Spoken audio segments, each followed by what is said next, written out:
აჭარის ოსმალთა ბატონობისგან გათავისუფლებისა და დედა სამშობლოსთან დაბრუნებიდან 135 წელი გავიდა. თარიღი რეგიონის მასშტაბით მხოლოდ ქობულეთის მუნიციპალიტეტში აღინიშნა. ქობულეთის მუზეუმმა მას კვირეული მიუძღვნა. ღონისძიების ფარგლებში მუზეუმის თანამშრომლებმა სოფელ ხუცუბანში 1877-1878 წლებში დაღუპულ გმირთა საფლავები მოინახულეს და პანაშვიდი გადაიხადეს. ისტორიული ცნობების მიხედვით ოსმალთა ბატონობისგან გასათავისუფლებლად 25,000 ქობულეთელი იბრძოდა. მუზეუმში ომის ამსახველი ფოტოსლაიდი მოამზადეს და მუდმივ მოქმედი გამოფენაც მოაწყეს. კვირეული ქობულეთის მუზეუმში სამშაბათს სრულდება.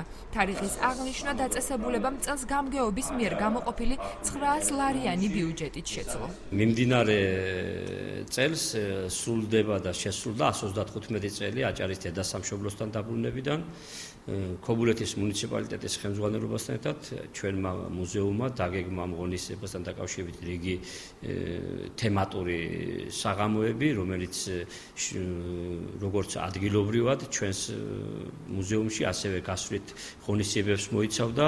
ეს შეეხებოდა სოფელ მუხაისთათეს, სოფელ ზენით, სოფელ ხუცუბანსა და სოფელ ქობულეთს, ასევე დაგეგმილი გვაქვს სოფელ კვირიკესა და სოფელ ციხისძირში შემდეგ კვირაში და ვაგრძელებთ კვირეულს, რადგან ამას უმნიშვნელოვანესი როლი აქვს თანამედროვე ეტაპზეც საქართველოს ერთიანობისა და დამოუკიდებლობის საქმეში.